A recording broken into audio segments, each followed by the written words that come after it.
Welcome to Brand Enabled with me, Gabriel Cohen. And with me, Holly Osborne. This is where we talk with brand leaders willing to share the real-world lessons from being in the trenches. Their triumphs and setbacks in the messy business of building brands. These are the human stories behind branding that you will never find in any brief or case study. Welcome to another episode of Brand Enabled with me, Gabriel Cohen, and Holly Osborne. Holly, when I think about satellite radio, I think about SiriusXM, and I think most people do, is they think about, is that 3-month free subscription that you get when you get a new car, and then followed by all these renewal notices after the free period ends. We associate Howard Stern. We think about the UI in the car. That's kind of it. And we think about maybe the 2010s. So I am so excited today for us to dive into and learn about this category beyond those base expectations, and such an interesting brand and such an interesting story with JulieAnne Evanina, who can not only tell us the SiriusXM story and her career and path, but it's rare that you get someone who's been at one place for 18 years. When you think about the guests and the other people you've spoken to, it's been interesting hearing the career arc of their journey across different places. So today we're going to get to go deep in a category that we all know, but like this deep, right? And for anyone who's listening, I'm doing like a very thin line at the surface level. Anything you want to add, Holly, before we introduce JulieAnne? I am very, because we want to hear from JulieAnne, but I gotta be a hype kid for just a second, because not only did JulieAnne and I hit it off right away, I feel like I've worked with her or something. Like there's this kind of kinship. So I think we're in for a really fun conversation today. But I am a huge SiriusXM, not just fan, but defender. You know, when you reach that arc in the brand where, like, even if the brand did something wrong, I would defend it. Like even if it accidentally was double charging me, or they got rid of my favorite station or something.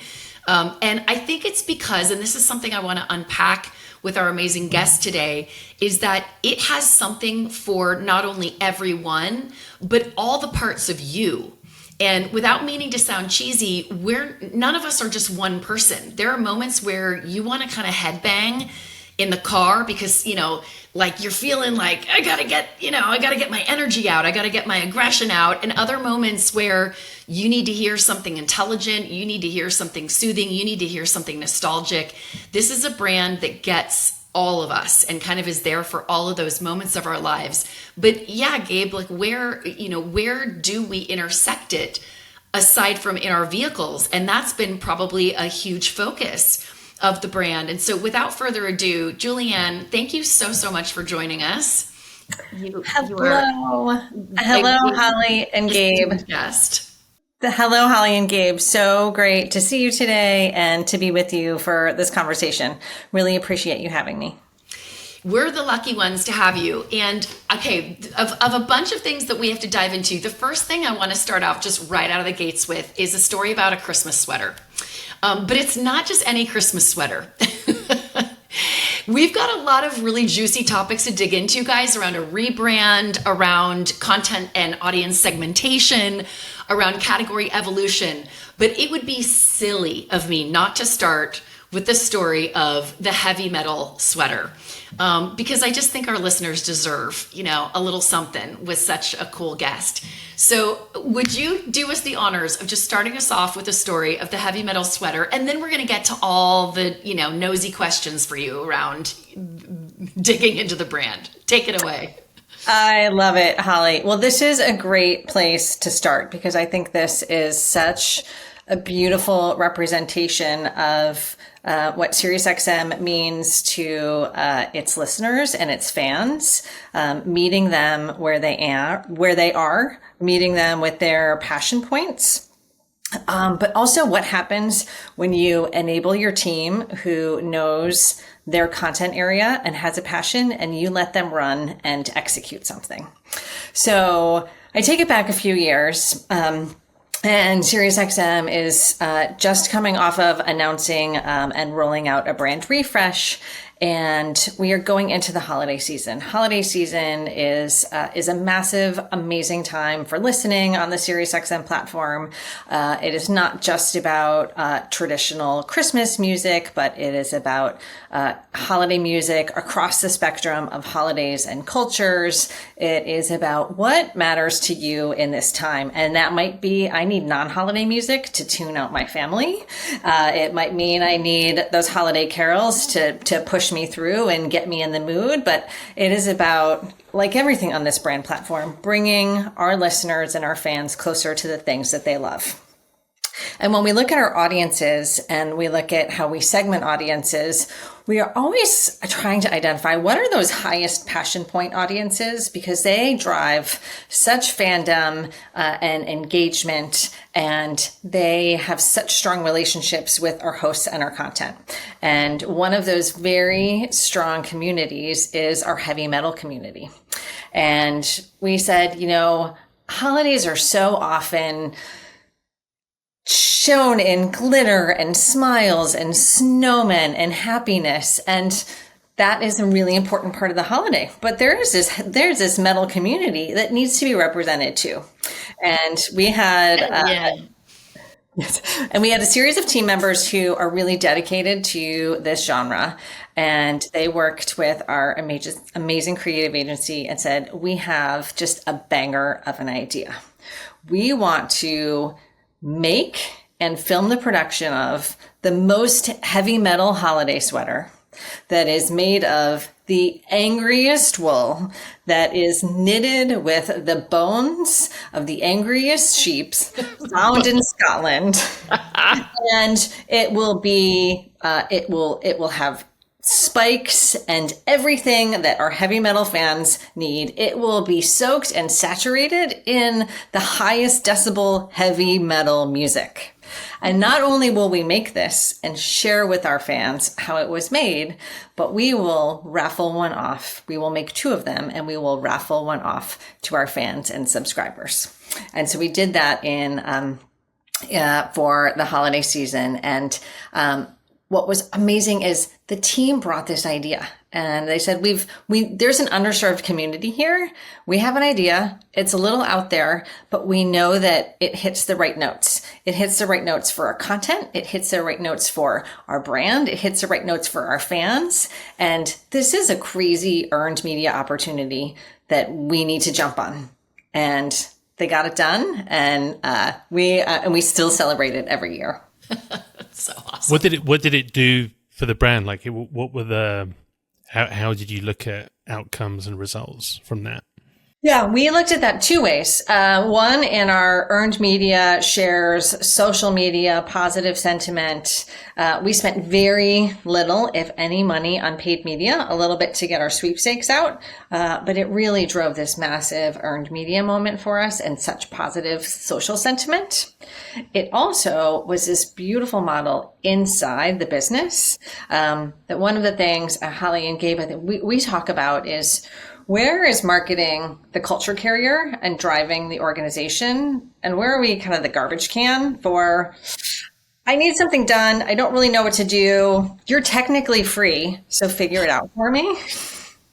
Right. We've heard this, like, I don't have to pay for it. So you figure it out. Oh, yeah.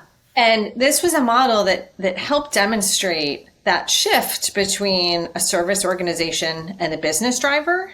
What we had was other parts of the business line up and say, what you did for them, I want you to do that for us too. And so that true lead by creating it. And then you are creating not only this political capital and this social capital with your fans, but with your internal stakeholders and partners. Well, I think it's such a neat example of the fact that your brand is teaming with content creativity. I mean, you are a whole, almost sort of a, what do I want to call it? Like a clearinghouse for killer content, right? Like you're curating it, you're putting it out there, you're receiving it back in from your fans and your creators. So what I love is that your marketing team, instead of piggybacking on someone else's creation, you came up with your own. And that must have been sort of an interesting line to walk a lot of the time, because you could be creative in your own right, or you could leverage the creativity of the myriad creators, hosts, personalities, genres, events, so forth that were going on. Tell us a little bit before as we kind of segue maybe into some really interesting brand architecture conversation around the parent and the subs. Help us first understand how you walk that line of your own creativity, kind of bespoke within the brand of SiriusXM, versus leveraging the creativity that was kind of coming in and out through the creators.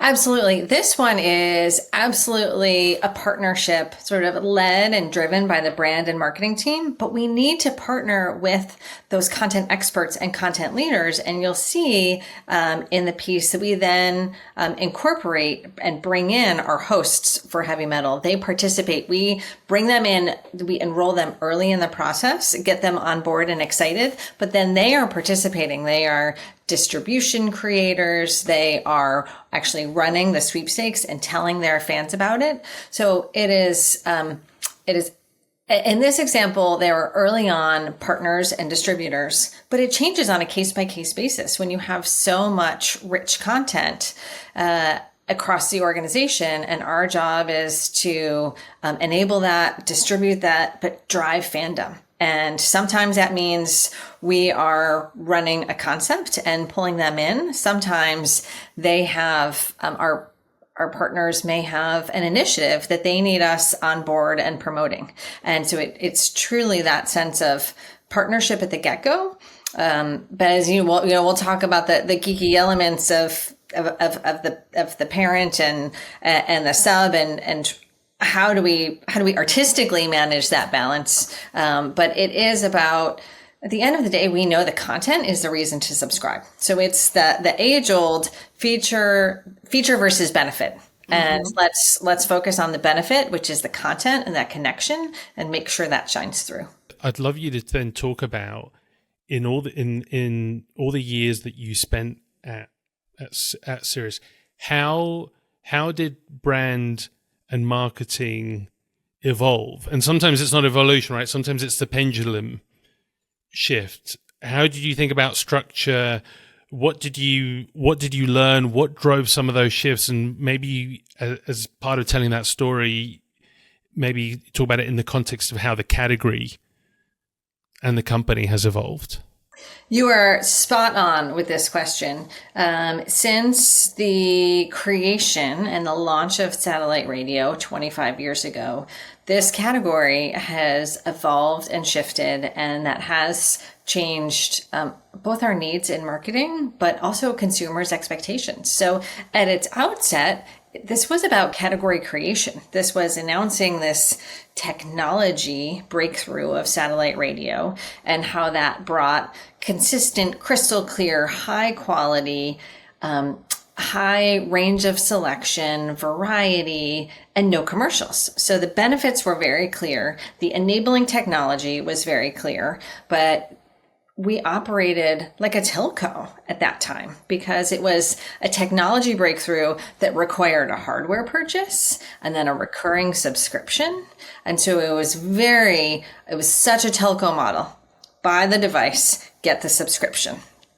And so the category definitely required brand marketing then to create the category, create that demand.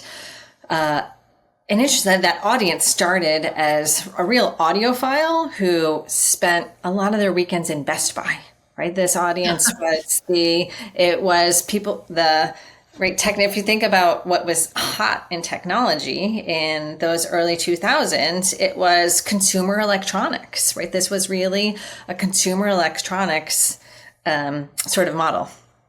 Over time, as Sirius, and so then ultimately Sirius and XM merged, and SiriusXM continued to be embedded in more and more vehicles, and this use case of driving and this primary use case of radio in the car became such a logical placement, and the pre-install in the car. Well, great. Now we have removed this this massive barrier to purchase. You don't have to consider a hardware, buy hardware, get a subscription just to try it out. So with this massive barrier to purchase has been removed, and that really had to change how we thought about marketing. This is no longer creating the demand. Now it is converting a set of hot leads. You have purchased a car, you're excited, you've got that just off the parking lot. My hair's back, the windows are down, I'm blasting the radio, euphoric experience. And how do we capitalize on that awesome euphoric experience to convert you? And so it's like the app model. So it's like the free trial conversion. Absolutely. So that is such a shift from the consumer electronics mindset to now this is a direct response conversion engine. Was that almost like a salesperson's dream? Like every salesperson dreams of having that kind of pipeline. Like absolutely. They just had to look at the number of vehicles that were sold off of lots that quarter and think that's how many, or is that how it worked? I mean, did you look at all of them? No, they have our data. No, they like... Those were all your hot leads. That's a pretty sweet pipeline. It's a very sweet pipeline. And so that really changed how we thought about it. And I would say that over time, brands can get a little bit neglected in that, especially in a finance-driven organization. It's what you said. It's direct response, so it's performance marketing. So put all the dollars there, ROI, conversion, and why are you going to invest in brand for? Yes. And as then the category starts to shift again. So there are the iPod comes out, and all of a sudden people are traveling with their own set of music. And that was a really existential moment for the organization of, is the iPod going to replace what SiriusXM does in your vehicle? And the answer was resoundingly, absolutely not. It was too much work. It was a superior product still won out in that it's a lot of hassle to change these songs while I'm in the car. While the iPod served a lot of functions, that was not the core mass application for it. Then next, enter streaming. So now we're starting to see, okay, direct response is moving, is going really well. There's less need for brand, high need for direct response, a lot of need for precision marketing, pricing, and conversion marketing, performance marketing. As we enter into the world of streaming, we need another set of evolution of consumers are again rethinking how they're accessing their audio. And one of the beautiful things that SiriusXM brings in your car is this range of options. Holly, as you led with, I can be 10 different people. It's the morning. I need my news. I need to know what's going on. I need the sports scores, and maybe a couple songs to get me through the morning commute. On the way home, I need to commiserate my bad day, or I need to celebrate my day, or I need to find out what happened during the day. But I have everything on the dial to solve all of those different needs. But now streaming is bringing that music variety to you, but it still isn't solving that. What happened with my sports team? How do I get the latest news and that talk radio component? So there still is this really strong lane for SiriusXM. And early on in streaming, the data on the cell wasn't very strong. So it was also, I don't know if I want to burn all my data just using the streaming platform in my car. That again has continued to evolve, but as we see the adoption of that, then in 2019, SiriusXM acquired Pandora and said, this is another use case in the set. And turned out there are different use cases. When I want to be streaming just music and I want a beautiful algorithmic solution that allows me to have more control, say what I want to listen to right now, or create my own lists, there's a solution for that. But when I want to toggle between Howard Stern, get my news, get the Taylor Swift pop-up channel for coming up for her new album, and have Kids Bop for when my kids get in the car, and then switch to Andy Cohen when my kids get out of the car. We have that full suite. So it was also part of the evolution is as consumers' behaviors change, expanding your product portfolio to meet that. What's interesting about that is that in some ways you became the editors of you. So that's very interesting about the streaming experience is very personal. So it's curation. It's a very personal curation. But in a way, you almost played the role of a magazine editor in deciding, what to put out there for people and introducing them and leading them to new loves and new passions. You might discover XM because you love hip hop. And then before you know it, you're listening to 2 or 3 other genres that you're being exposed to because in real time, right? You don't have to wait for that to come around on your TV or through a friend.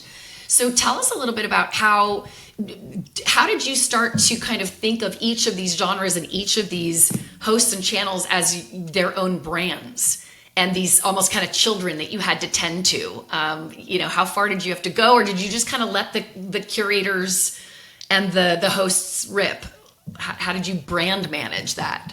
Yeah, well, we absolutely let the curators and the hosts just go with what works for them. But our job was to make sure that we were getting their message to the right audience. So SiriusXM has always been a platform for uncensored voices, and that's one of the things that we love as one of the original platforms for creators. Whether they are our hosts or someone who is creating music, and artists who are coming in as guests.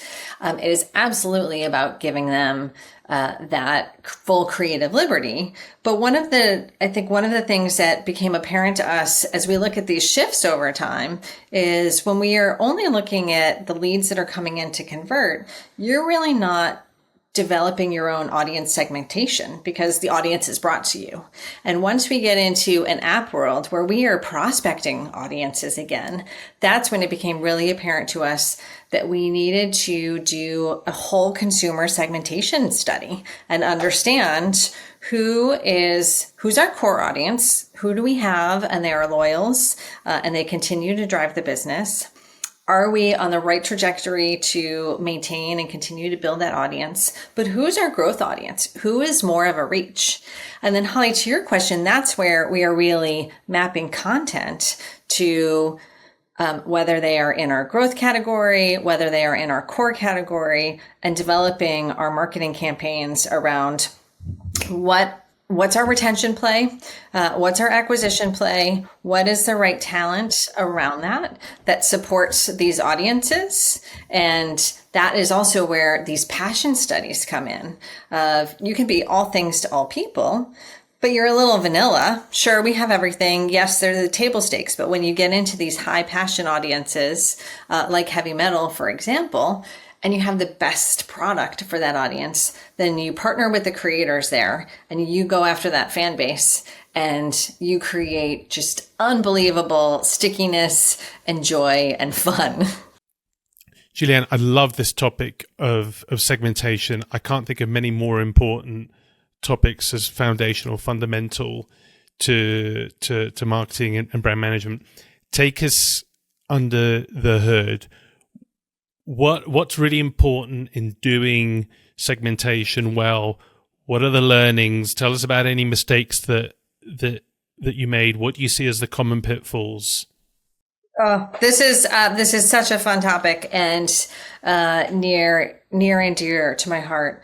So any organization that is prospecting, I highly advise doing segmentation work. We had the luxury of developing an entirely custom panel of 10,000 audio listeners and understood their personas, their listening habits, what was table stakes to them, what was nice to have, what is I'll never subscribe. And we broke up this audience of 10,000 within the competitive landscape of premium audio listening into 10 different personality profiles. And then we scored each of these for their likelihood to subscribe to SiriusXM. Of those 10 profiles, we ultimately identified 2 profiles that fell into what we ultimately called our core audience. So these are our existing subscribers. We had strategically agreed as an organization that we are looking at evolving our audience, but not a revolution. So protecting this core and ensuring that we are continuing to serve this core was one of our critical requirements. Understand the core, protect the core, continue to serve the core, super serve the core. But then identifying, again, of the 10, what are the next 2 audiences that is our growth territory? Where do we have an opportunity to win? So this means we had 6 other audiences that were either, we could get them, it would be too expensive. We could get them, there's not enough of them, it's not worth the effort, right? There's zone of irrelevance, there's too hard to attain, there's never convert, there's not big enough that we sat aside. But we took these other 2 audiences and said, these are the next best consumers that we need to go after. But this audience, we have work we need to do in consideration. And so this is where we are going to invest in our upper funnel marketing to say, this is the audience we need to move down into the funnel and move them from awareness, SiriusXM being a high awareness brand, but not always high in the consideration set, again, depending on the consumer.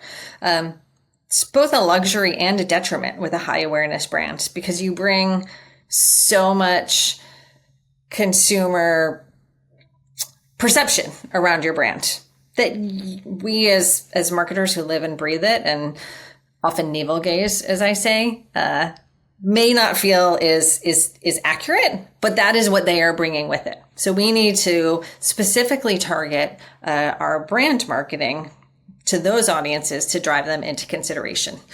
So we really moved into almost what I would call a targeted brand approach, that we said we are going to invest in brand. And this is where this partnership between the brand and the content comes in, of how do we invest in targeted brand against these audiences so that we can move them into conversion, but then the conversion is going to happen on the content. But it is too confusing and too hard to lead with a piece of content, say, this is on SiriusXM, buy it now, this is how much it costs, this is your free trial. That's too much. So we need to do that softening layer so then that the content can come in with this amazing hook. And then it's, powered by SiriusXM. Oh yeah, all right, they're pretty okay. Sure, I'll purchase. Can you give us an example of how you executed with one of the segments, just an example of a strategy? Yes, absolutely.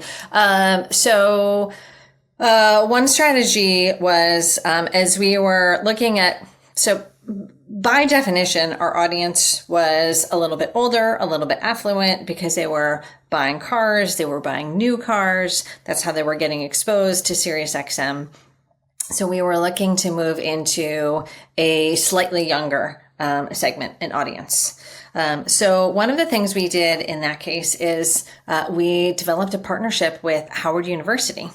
We said, how do we meet these students and this younger audience where they are?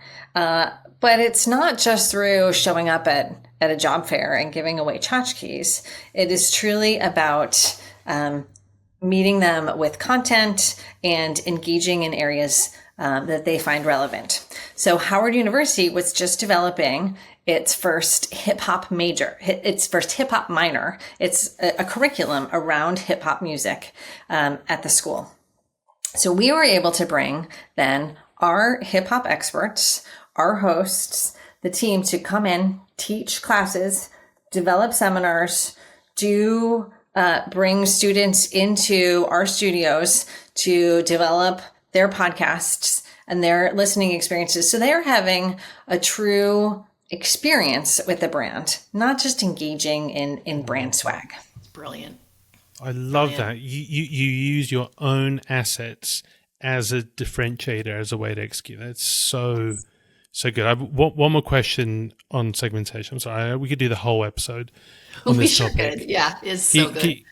Can you talk about how you educated and socialized the segmentation internally across the rest of the C-suite or the other like business units, whatever? What do you do? What worked? What were some learnings? What's really important to consider for anyone who's doing segmentation, that socialization, so it becomes a language that the organization uses when we think about the customer. It's also not cheap to do segmentation the right way. When you're really digging into those insights, that research is expensive. So in addition to what Gabe's asking, like how did you convince, how'd you even sort of get the resources to do that right? And then, to Gabe's point, how'd you get everyone to care once you had the segments? Oh, this is a perfect question. Great point. Yes. So thank you for it. This is an opportunity for your segmentation to sink or swim in your organization. That it is so critical that your business units are aligned on a common goal and on the need for segmentation. And this is, I think, the biggest pitfall that it can be, that it can come out as a think piece from marketing. If you don't have a common goal and a reason that other parts of the organization would need it, then it just it's a think piece. So what we were able to do is, as the segmentation was going on, we had representatives from all of the major drivers across the business. And in this case, the key stakeholders are obviously marketing, but product, right? How does this impact how the product is built and displayed? But very importantly, of course, then content, our content team, who is deciding what content do we have on air and do we have any gaps? So having them involved at the very get-go, so that every time we are getting a report and a readout, that we have, that the team is there hearing it along the way. It's not just one big 2-hour meeting at the end where someone presents and, okay, got it. It is really having a team who is embedded and a part of the process every step of the way. The other thing I would say that is critical is just consistent communication about why are we doing this and what are the expected outcomes? What are we going to do based on this information as an organization? And that is somewhere that I think in just every organization, it's hard. It's hard to set that on the upfront, but it is how we were ultimately able to get the investment approved, by getting 3 different groups lined up to say, this will be useful for us. And then the other element that was very critical for us is we have a very talented analytics team that was able to ingest and own this study and allow it to live and maintain, so that we could come back with a question and say, we want to hit this audience with this content.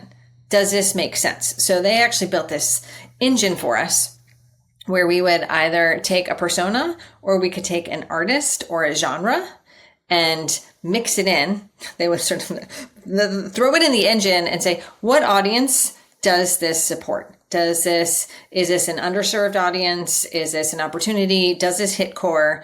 So if we said, hey, we want to partner with this artist, is this useful? Do we have a meaningful opportunity here?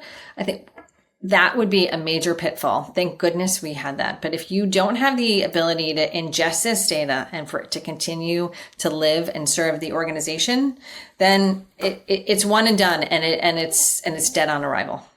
It cannot just be the PowerPoint. Like if it's the PowerPoint, it's going to just become a doorstop. You said it's going to be like, I love the way you said it earlier. You said it's like, it just becomes marketing. Navel gazing. Yeah, it's marketing. It's marketing navel gazing. I love that example then of how it's actually then serving the business. Any other little kind of tips or tricks, do's and don'ts of how you brought like those really important principles to life in the segmentation?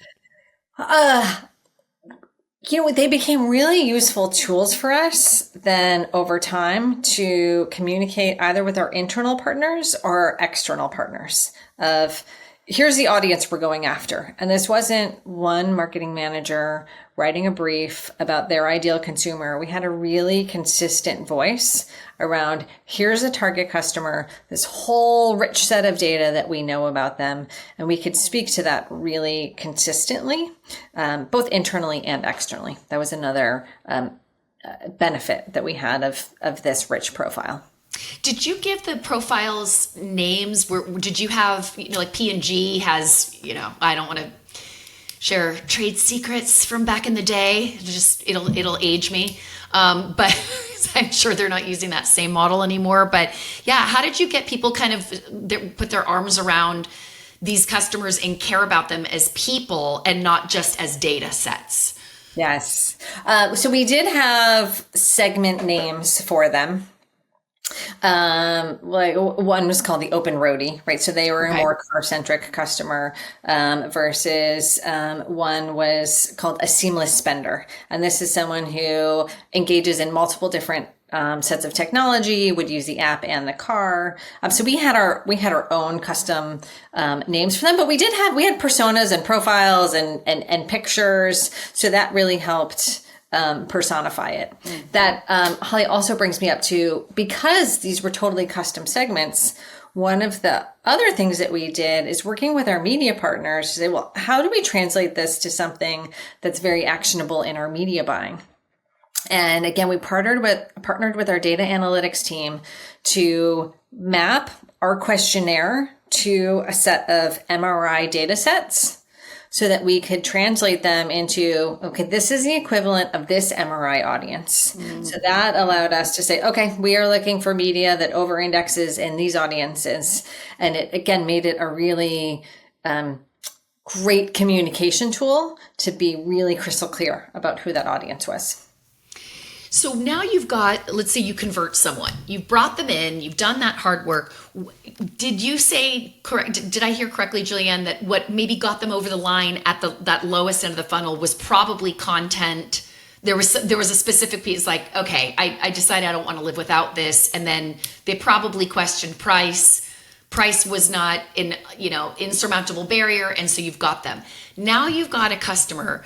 How do you continue to grow the relationship with that customer? And are you growing them through more content so that they're falling in love with more quote unquote sub brands? Or are you trying to get them to fall in love with the parent brand, SiriusXM? This is a great question. Maybe it's an and. It's an and. And then how the heck do you do that?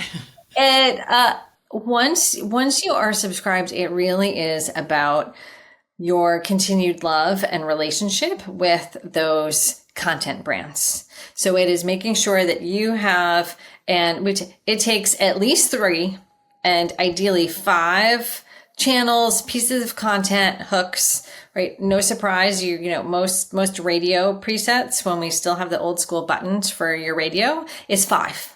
And that 5 is sort of, but most people, it really only takes 3 of, I'm listening to something, I switch it. These 3 things are enough to keep me engaged and to fulfill my needs. But we also want to, you have such a broad set of content and needs that we want to meet all of them. We want to hit your music needs, your sports needs, your talk needs, your politics needs, that whole gamut.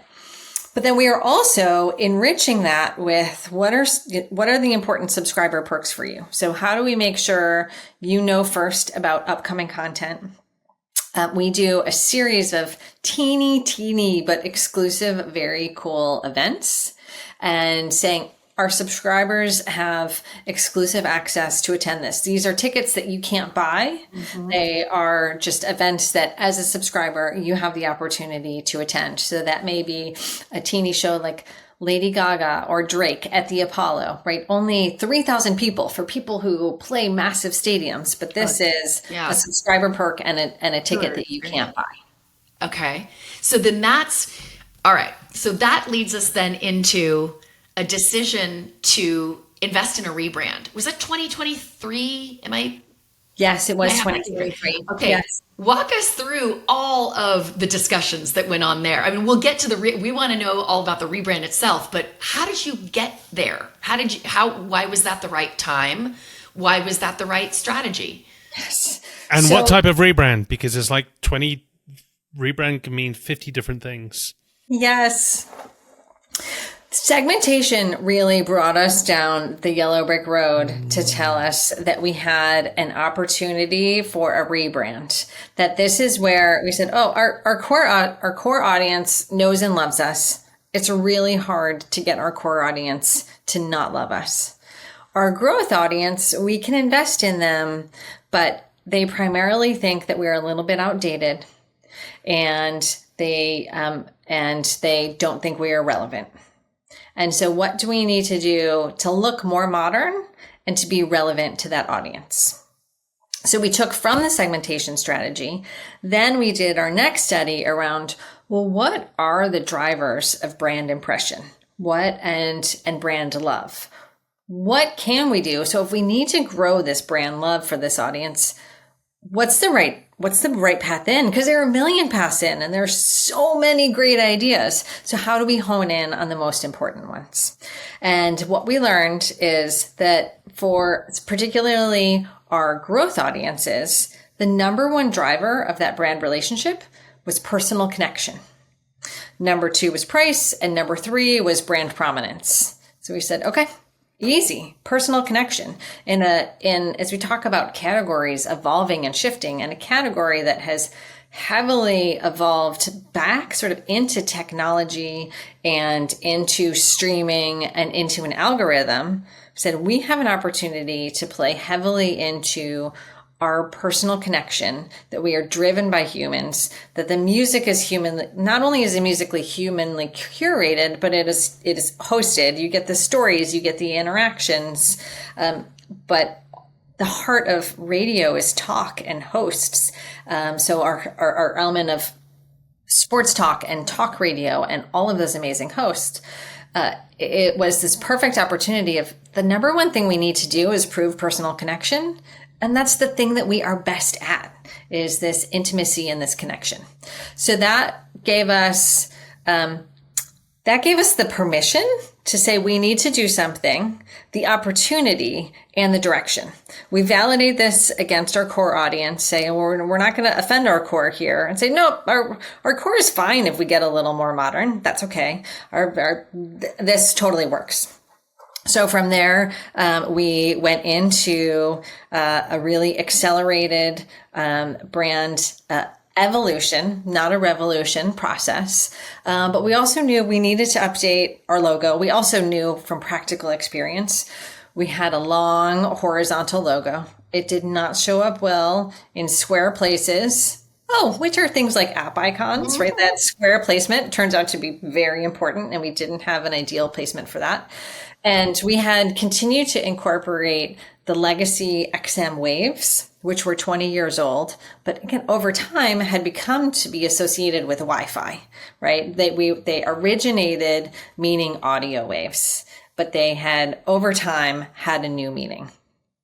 Yeah. So that gave us the opportunity to delve into that, and we tested a number of different treatments, and we were delighted to see, because we had personal favorites, but we were delighted to see that our core and our growth audiences highly resonated with what evolved into, you'll now see, as what we call our S star. And the heart of, and it has such a beautiful brand story behind it, but it also just works as a consumer. But the heart of it is Sirius is named for the star Sirius, which is the brightest star in the night sky. And so it is ethereal, which also sort of hints to satellite and technology and aspiration, but also the stardom of content. The star power you bring. Less than the star power you bring. And so this intersection of the literal stardom, serious, was hiding in plain sight for us. And we were really excited to just sort of scratch that off, bring it to the world. So it shows up, we think, beautifully in the word mark, gave us practically a lovely star, a lovely square and a lovely icon in what is our S star. And ultimately then supported us in our brand platform of SiriusXM brings you closer to the things that you love. And those things that you love might be those music moments. It might be the news you need, but the intimacy and the personal connection that is that driver of I'm bringing you closer. I'm bringing you closer because I'm informing you. I'm making you feel this relationship with this artist. Or I'm creating an environment where you are closer with the people you are with because you are uniting over this amazing moment. I mean, there's so many amazing things about that story where I'm like going, check, check, check, primarily because it's growth related and it's very, very business clearly oriented. Like there's no fluff around that. I'd love to now understand, now that you were able to get the case to do the brand evolution, were there other elements now that relate to, or I guess the way I always think about it is connected initiatives or other transformational catalytical events that may relate to the CEO or the business's transformation agenda that you could tie to here as well, like other teams that you could partner with, whether it's employer brand or experience, like product, in any other element. You couldn't set me up better for this question. So you had asked, why now, right? Why was this the right time? And how did we decide to unveil it? And this related to a set of transformation initiatives across the organization. So we were at the precipice also of the update of a release of a brand new revamped app, as well as a new set of technology in the car. And so we were able to bring this all together into what we called SiriusXM Next Gen, the next generation of SiriusXM, which is not only a product release, but is a suite of content updates and the unveiling of the updated brand. And we were able to announce this in a media event. So the media event was, we were able to preview the logo. We also were able to bring back another set of data told us that we were allowed to bring back the Sirius dog. Had such brand love and equity, but had been, we had kept in the closet for a little bit, and the dog was ready to come out. So she was beautifully named Stella and brought in as a brand mascot. So not as a logo, but as a mascot for some personality where we need a guide and content. But we were able to do that as well as announce new content at this event. We invited about 200 of our great creators, journalists to share in this unveiling. And it was a beautiful morning of content. Of Kelly Clarkson was just launching a channel and doing some singing for us. Kevin Hart walking us through some of his favorite content. And it was just a beautiful morning celebrating both the content, the technology. We rolled in some vehicles and we're doing satellite demonstrations, product. But it was really product, marketing, technology, content, all in one. It was a great celebration across the organization, driven by some transformation initiatives. Just to interject on one topic, the beauty of these conversations, like we're in the clouds, and then we can go and pick something specific and zoom back down, like and go in dig in the dirt, if you pardon my pun, which is related to the dog. I've been doing a lot of reading recently, trying to find research on just the topic of distinctive brand assets, which you might think of as like the core codes that work together that drive that kind of instant recognition, memorability, because really it's about having those, in addition to the logo, they're like what are those kind of 3 or 4 other pieces that, especially when used together, drive recognition, memorability. And when you some of the most recent research, when you think about the memorability of specific types of distinctive brand assets, what the 2 that drive the most instant recognition based on research, one is sonic audio, which is especially important in a second screen world, because the one thing is like, okay, you might not be watching the ad, or you might go to the kitchen, make a cup of coffee, or you might be on your phone, but if you hear something, right? Like my kids at the age of 5 are like da da da da da, and they're like, they know, or he's 6, he's going liberty, liberty, liberty, liberty. He's 6. He's not an insurance buyer, but guess what will happen when he's like 21? And like subliminally, it's going to be there anyway. But the other one, this is where I get to, are characters, mascots, characters. Yes. I think what's really interesting about Sonic is the way that it's evolved as a sub-discipline is it goes beyond just that single Sonic logo, but it's really about thinking more about what's the entire Sonic DNA. And when you look at it through the lens of all the different potential customer touch points in the experience, from hold, from what shows up in hold, what shows up if you're an app in a ping, what happens if you need a longer form introduction melody before the CEO comes on to deliver a presentation at a conference. That's what's really interesting. You think about all those moments of experience where Sonic plays a role, and you create a DNA that works for all those different environments, so you have that flexibility. Yes, absolutely. And we think a lot about,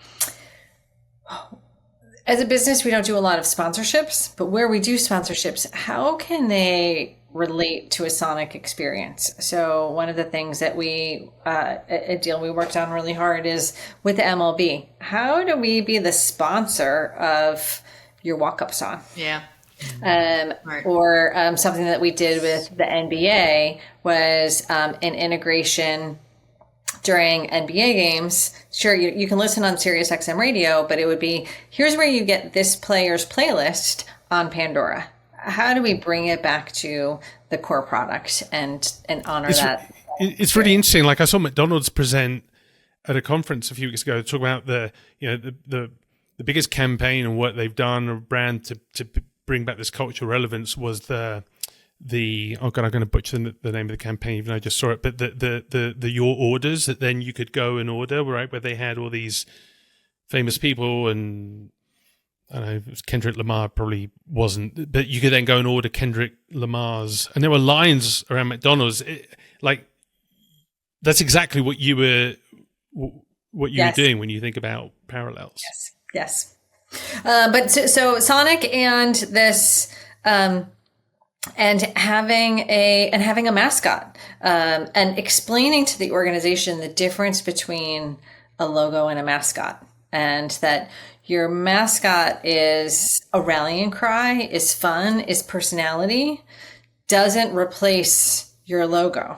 And it is so great to see the enthusiasm around a mascot, especially one that we've brought back, and how much brand love there still is, and the permission and excitement around that. With she went to the groomer and got a couple so good, smooth it out, so good.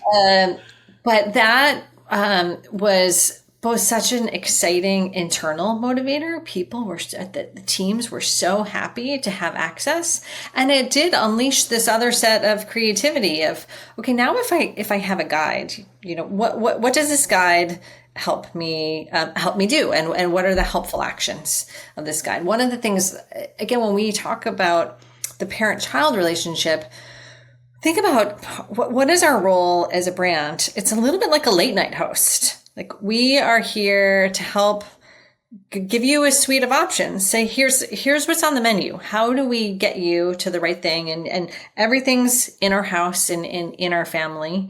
But ultimately, you need to make a room that suits you. And how do we bring you the right offering that makes that exciting and personal to you?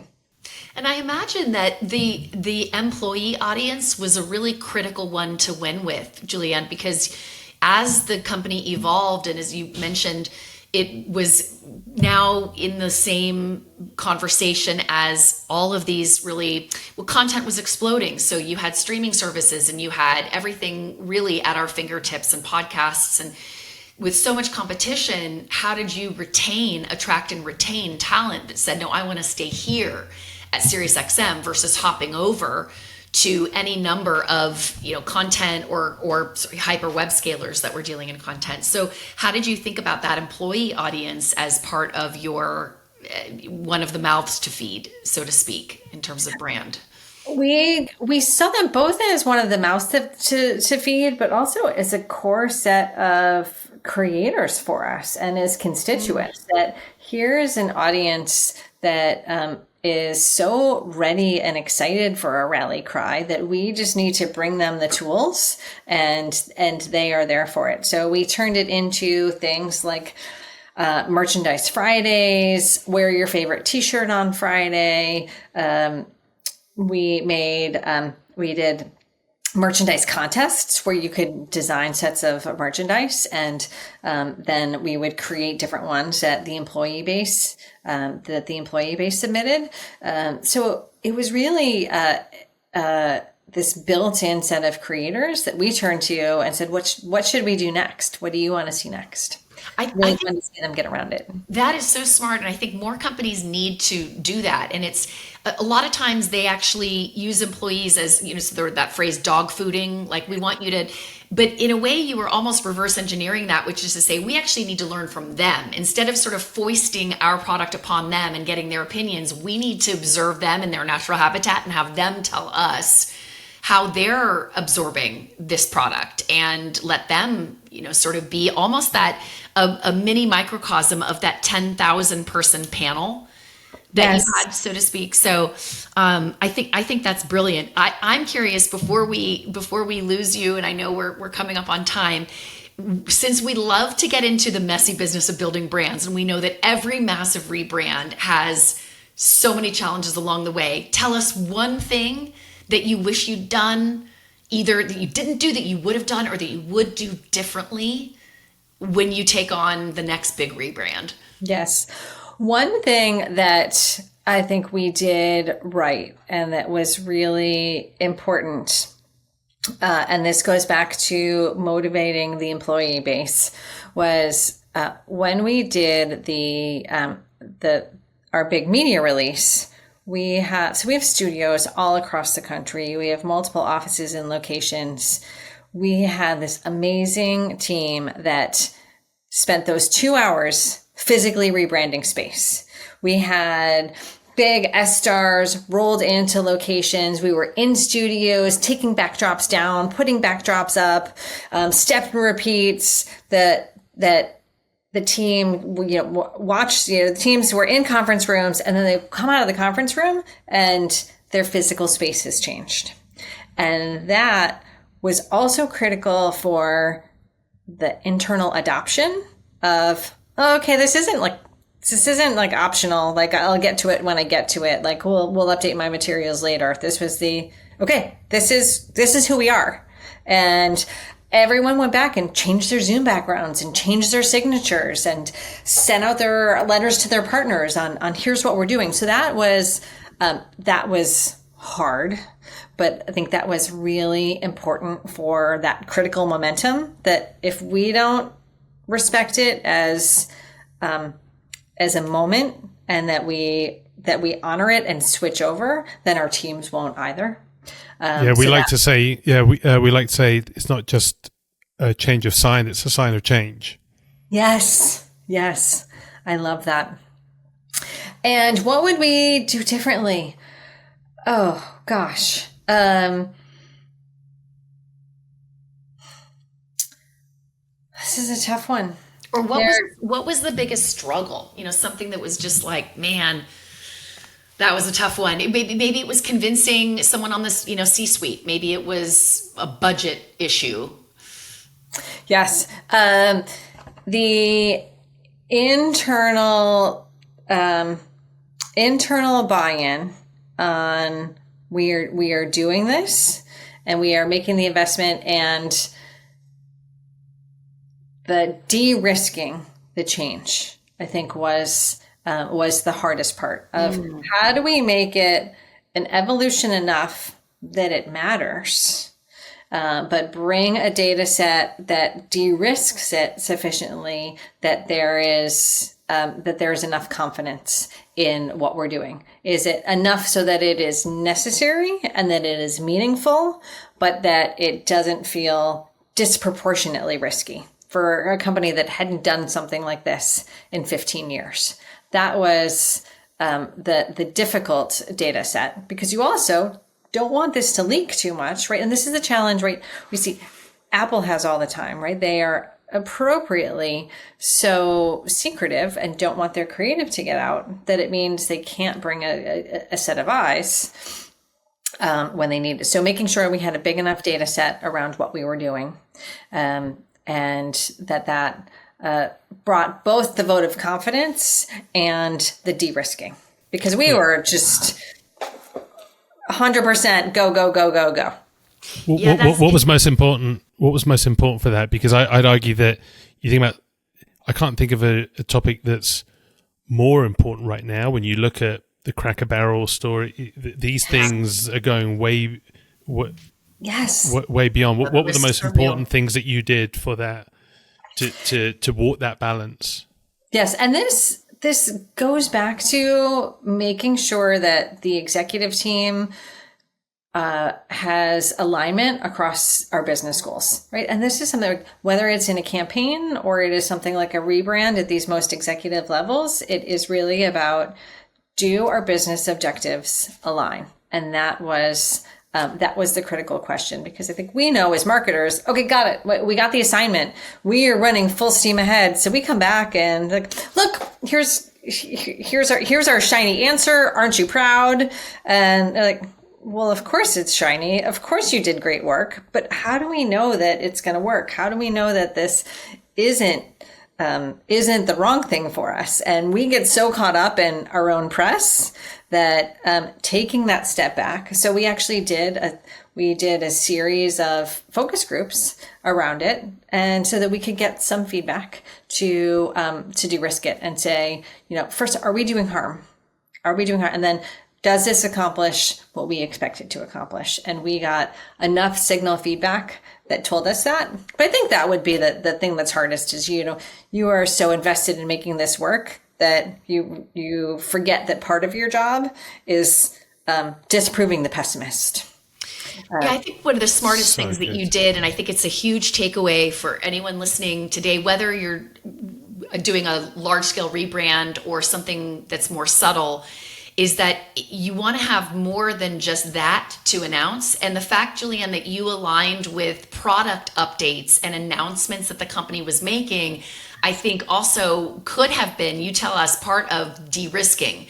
Because rather than just going to market with a vanity exercise that was rooted in, that navel gazing, or this is a brand, this is a brand moment, the company was trying to signal and share a larger change and in its evolution. And I think that almost shares the risk across the organization, because the brand is one piece of that. You're delivering the story through that brand lens, but the product team now has skin in the game. The sales team has skin in the game, because this wasn't solely a brand exercise, right? It was the brand was there to bring the company through this evolutionary moment. So I think that's brilliant, the way you described that. I didn't want people to miss that. I want to ask just one last, just to put a bow around this. So then you launch the rebrand, and everyone's lying, and you have all these, and now you have all these expectations. So 1 month later, 3 months later, you're walking into CFOs or whoever it is, and the question now is, what is this doing for us, right? It's like, how do you continue? How do you then show this is working? And how do you then continually do that? Because those are the things that then you're probably challenged and being asked that on a weekly basis. What measures or metrics are you using? How are you communicating that? Lessons learned. On the weekly, on the daily, for as much as we try to say, okay, well, we'll bring you a data set in 30 days. They say, yeah, that's great. Day 2. So how's it going? What are our leading indicators? And that is where, again, we partnered really closely with our analytics team to develop a scorecard in advance. You need to say, what are the questions we are going to need to answer in advance so that we can start to answer those on day 2. So for us, that was our long tail is going to be our brand impression. But that takes a long time to move. So what we are going to look at in the short term is going to be things like our social sentiment. We're breaking out our brand positive impression and net and negative impression. So rather than looking at net, we're looking at positive, we're looking at negative, and we are looking at those trends by segment to say, is this moving? Maybe we're not seeing it in the top line, but we're seeing it in our target audiences, which is actually interestingly where we were seeing it. And then when we lay on top of it our targeted campaigns, you see the real pop in those relevant metrics around our sentiment, our engagement, and our positive impression around those audiences. So by pre-saying, here are the things we're going to look at, and we are going to have checkpoints once a month, once a quarter. We're going to bring in at the end of every week, just where we are at on our number of mentions, our total set of earned media, and bringing a really consistent and transparent set of data. But how are you able to get leaders even on board with using those metrics? Because, like CFO said, well, brand impressions and social sentiment doesn't pay the bills. So that's where we needed to do a correlation study between sentiment and our core business metrics. To say, this is the leading indicator that tells us that this is the rising tide that will lift all boats. And so that correlation metric is what is critical. And so it may be different for other businesses, but that is, we were able to bring that link. That was absolutely the unlocking key to say, this is what matters for us. Yeah, and that attribution is one of the most elusive parts of an ROI study, no matter what strategy or tactic you used, right? Is like, hey, I can see the positive numbers here, but was this driven by the action or did this happen through other means? And so I think that was so smart, JulieAnne, what you're saying about getting agreement across business units and functions that, this is the goal that we're all looking. We agree on this. We agree that we are a company whose brand positivity does drive subscribership. Like once you've made that correlation, then you're gold. That's fascinating. I love it. We've learned so much, and I one more question for you, and that is, what are you listening to? What is your favorite channel on SiriusXM right now, and specifically, what music or what sort of personality can you not get enough of right now? I love this. This is my favorite question, and one that we had a culture of talking about regularly and on the daily. I am listening to Taylor's Channel 13 on SiriusXM, and I am listening to Smartless on SiriusXM podcasts. God, we're twinsies. I love it. What are you listening to? Yeah, Taylor as well, and big Smartless fan. Love the chemistry of those guys. And what else am I listening to? I spend a lot of time on your hip hop channels. So there's one called, I think, Shade or Shade 45, and it's, and then there's a great throwback channel, and I was just listening to Ice Cube yesterday and just like jamming on that. So that felt really good. What about you, Gabe? What are you I have a listening to? teenager, so I have a teenager, so I don't really get to choose anything anymore. But Charlie I tell XCX. you, no, well, what she chooses, and this blew my mind when I saw it for the first time, and it just to me showed the power of like how you think about how how SiriusXM is tied in with culture and innovation was the TikTok channel. I just thought, I immediately saw that and I thought that is genius. Yes, it is. The confluence of cultures and, again, meeting our fans and our listeners where they are and bringing distribution channels for brands and content that are successful in other platforms. The cross-contamination is key to success. You know what was so cool about that too is that, yeah, it made you guys as a brand all the more relevant. So I actively avoid TikTok. I won't even open a TikTok video that someone sends me because I refuse to go on. And, you know, whatever, people can have their opinions about that. However, one of my favorite channels on SiriusXM is the TikTok radio. And part of the reason for that is because it kept me up to date on what people were talking about without having to go onto TikTok. And I thought that was a feather in your brand's cap, right? So that wasn't just about falling in love with content. That was also paying back to the parent brand of saying, what a cool brand, what a cool company, as Gabe said, to create that integration. And we just have to praise you, JulieAnne, for being the mastermind, certainly behind a lot of that and making sure that people know what a cool brand to continue to evolve into. What a great conversation. JulieAnne, thank you so much. This has been riveting, cool, awesome, enlightening, educational. I kind of can't wait to get back in my car, guys, because not that that's the only place we can encounter, but that's my favorite place to listen to my SiriusXM. So I'm kind of like, I'm sort of ready for my next little road trip or traffic jam. I love it. Bring Stella along with you as your mental companion. She's my Jam girl. out to your favorite shows and let SiriusXM bring you closer. But such a pleasure, Holly and Gabe. Anytime. Look forward to doing it again. But thank you so much for today. Thanks, JulieAnne. Now we just need our own brand enablers channel on SiriusXM. That's the next step for us, Holly. All right. I have a to-do action then.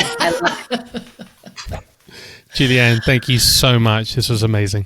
Yeah, Thank you. You are fabulous, JulieAnne. Thank you. Cheers. Thank you. That is it for today's show.